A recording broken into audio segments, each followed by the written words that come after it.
Y ahora vamos a analizar esta situación y lo vamos a hacer con Alexis Ortega, analista independiente, a quien ya saludo. Alexis, bienvenido, muy buenas tardes.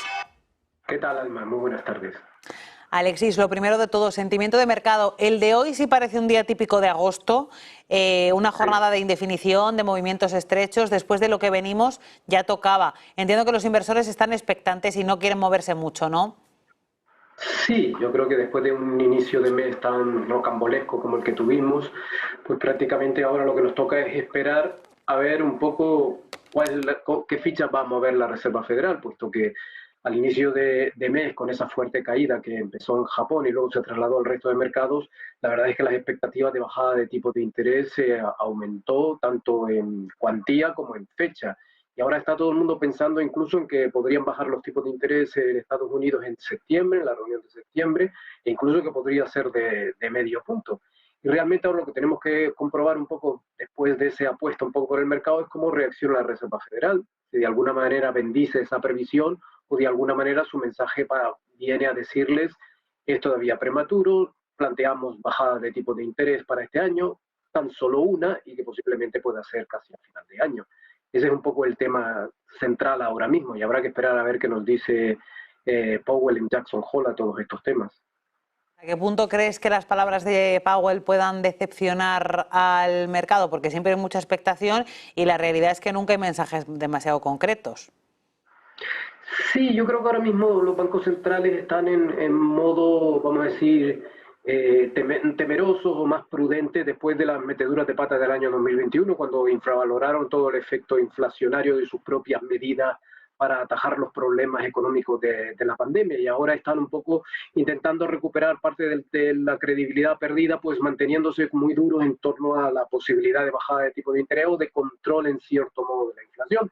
Los datos que han venido apareciendo americanos, pues de alguna manera avalan esta situación de prudencia por parte de la Reserva Federal, pero el mercado parece que no tiene suficiente y va a querer más, con lo cual hay un cierto riesgo de que decepcione y que prácticamente de alguna manera me da la impresión de que medio punto de bajada de tipo de interés va a ser el primer escollo que intentará salvar Powell. De alguna manera creo que lanzará un mensaje más bien de un cuarto de punto, de si es seguir un poco el movimiento habitual de los banqueros centrales ahora, sino incluso hasta trasladar la idea de que las bajadas de tipos de interés vendrán después de las elecciones, es decir, en noviembre y en diciembre. Importante, Alexis, mirar al resto de bancos centrales. Hoy el Banco Central de China ha cumplido con su pronóstico, el Banco Central sueco también. Y hemos conocido datos macroeconómicos como el del IPC en la eurozona que dan cierta tregua. En este caso, Banco Central Europeo, ¿qué va a hacer? Bueno, yo creo que el Banco Central Europeo ya lanzó ha sido el de los primeros en actuar cuando fue prácticamente el último en actuar en las subidas, ha sido el primero en actuar en las bajadas de los tres grandes bancos centrales y de alguna manera yo creo que se mantiene en una posición más de esperar y ver. El tema de la inflación, a pesar de todos estos datos que nos han venido lanzando, es un problema que no está resuelto del todo. Realmente, si miramos la inflación en Europa, pues prácticamente está estancada entre el 2,6 la subyacente y el 2,9 la general. Ahí prácticamente llevamos parados prácticamente desde principios de año y de alguna manera nos viene a decir que el problema de la inflación no está resuelto del todo. Y es ahí yo creo que y esto mismo lo podemos trasladar también a Estados Unidos.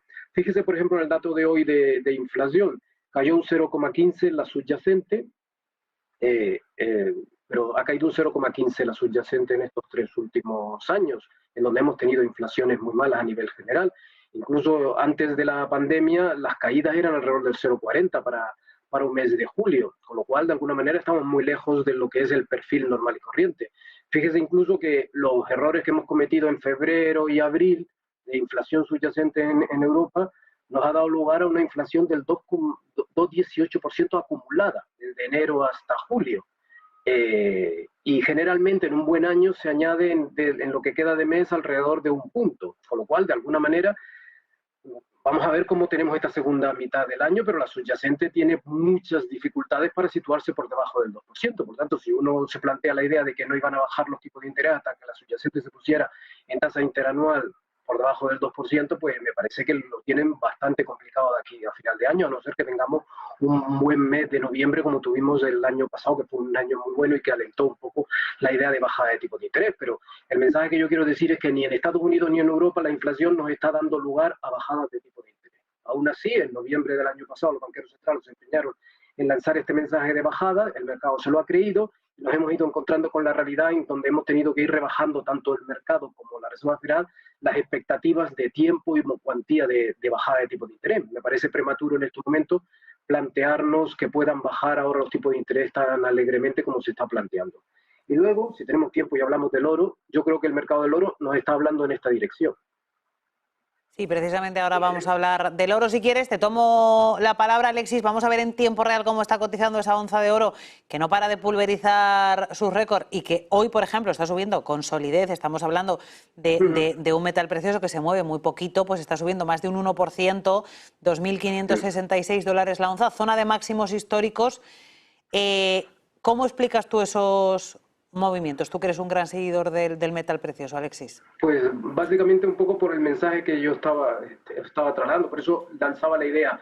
¿Qué nos está contando el mercado del oro? Por esto que aquí todo el mundo empieza a hablar de una cierta recesión, de la necesidad de bajada de tipos de interés, de que la inflación está controlada, cuando realmente si uno mira los datos no está controlada, y por tanto el oro en estos momentos nos está queriendo decir, por esa subida tan continua que viene teniendo, que quizás no se ha resuelto el problema de la inflación del todo, que vamos a tener que bajar tipos de interés porque a lo mejor se acerca una recesión y por lo tanto de alguna manera entre recesión y control de la inflación, a lo mejor la Reserva Federal se empeña en ayudar más a la actividad económica que no a la inflación, cuando el mensaje siempre ha sido el contrario. Fíjese que Powell ha venido diciendo durante muchísimo tiempo, hay que controlar la inflación aunque caiga la actividad económica, puesto que si ahora lo hacemos el sacrificio, luego será mucho más sencillo controlarlo. Pero claro, ¿qué pasa si la actividad económica se desacelera y la Reserva Federal empieza a plantearse la bajada de tipos de interés sin tener en cuenta que la inflación no está controlada? Puesto que realmente está preocupada más por el crecimiento que por la inflación, y obviamente una manera de refugiarse obviamente es un activo refugio contra la inflación, que es el oro, y por eso me da la impresión de que el movimiento al alza del oro es una especie de mensaje de desaprobación de la actuación de los bancos centrales con respecto al control de la inflación. Por eso está subiendo. Si hubiera un mensaje de alguna manera por parte de los banqueros centrales de que no, de que su preocupación va a seguir siendo la inflación con independencia del crecimiento, que es prematuro bajar los tipos de interés y que por lo tanto se mantiene el plan de una bajada de tipos de interés y eso a final de año, imagínense que ese es el mensaje que posiblemente pudiera dar Powell o que diera Powell ahora mismo en Jackson Hole. Yo creo que entonces el camino al alza del oro se separaría, pero si es otro mensaje, le queda recorrido todavía al alza. Pues Alexis Ortega, analista independiente, ha sido un placer compartir contigo estos minutos de análisis, ese tiempo real en una jornada, como decíamos, de transición tranquila, propia del mes de agosto, después de los vaivenes con los que empezó la quincena. Ha sido un placer este rato contigo. Gracias, Alexis. Vale, igualmente para hablar contigo ahora desde Negocios Televisión.